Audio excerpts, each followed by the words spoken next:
It was a fantastic night during the week for the barrier draw. They've done it on the harbour in the past. It's always spectacular. This time it was in the big top and Jules went along.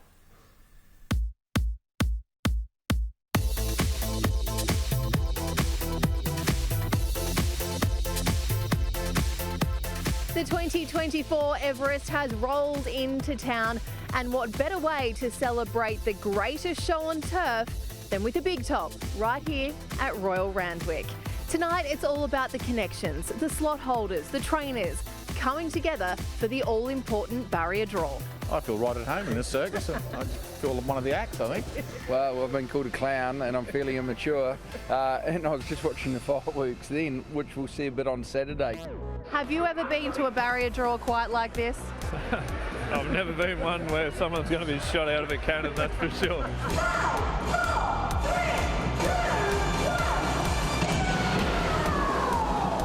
Pete and I have been mates for a long time, but antagonists too, I guess, in one way. He'd love to shoot me out of a bloody cannon. It's really exciting. It's great to be involved in. At times it's definitely, I'll be nervous come Saturday. It's a big race and it is really career changing. It's turned into the biggest race in New South Wales and arguably one of the biggest in the world. So it's exciting to be involved.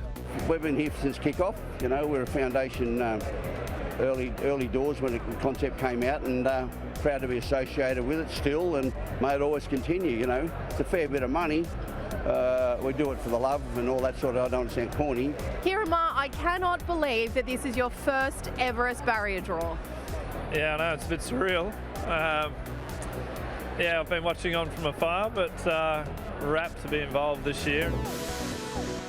Yeah, we're very excited. I think really we just pinch ourselves. We're just so privileged to be a part of it and have a horse that's good enough to be in it, because you know these are 12 of the fastest horses in Australia. So to have a horse of this calibre is very special. Joe, welcome to Sydney for Everest Week. How are you and the team feeling? Oh, right now we're feeling great. Everything's turned out really well. I mean, it's quite a nerve-wracking experience, really. So, no, we're quite happy with the draw, and we're really quite happy with Jolly Star in herself as well. We've filled all the placings second through nearly every other placing. You know, last year we were fourth and fifth. We were second with Bivouac a few years ago. We've been third a few times, and we'd be delighted to get up and win the race. And we feel this year we've got a colt like Traffic Warden, who's one of our best chances yet. That was fabulous. Look, racing, and I guess to go with this race, the Everest, it's all about sort of innovation and something new and something unique, and that's exactly what tonight was.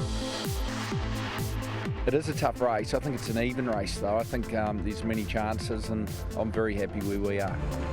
We just went to what we knew and could trust. And Jamie's bullish and optimistic, but more important, Joey Pride is as well. But Private Eye, he's always placed and done so incredibly well. What do you make of this year's field? Well, I was quite excited by it. Like, you know, winners and place getters and things like that.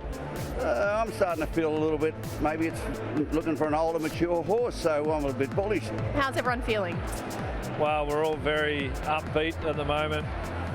The three horses all seem to be in really good form, and you know, it's been their plan for a very long time. So one, glad to get them in the race, and two, you know, they seem to be in a good spot as well.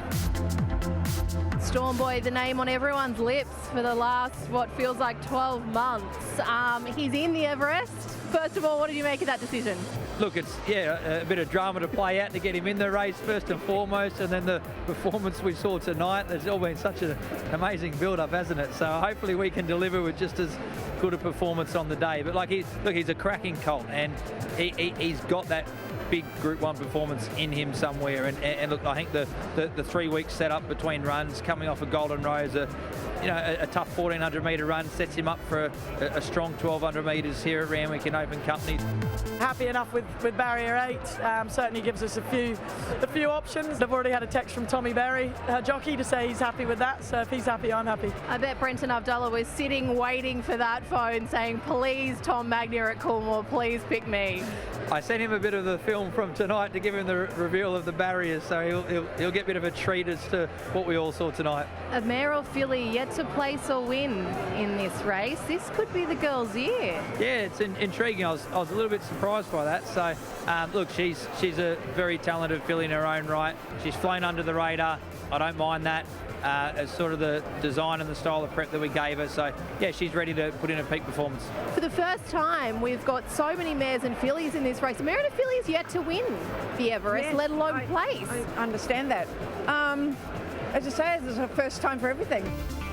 I think that Jolly Star is the horse to beat, and I'd say Traffic Ward was right there with a horse like Growing Empire, but it's a really even field, and I've got great respect for the 3-year-olds, and I equally have great respect for the mares who are yet to run a place in the Everest in 7 runnings. What part of this weekend do you look forward to the most?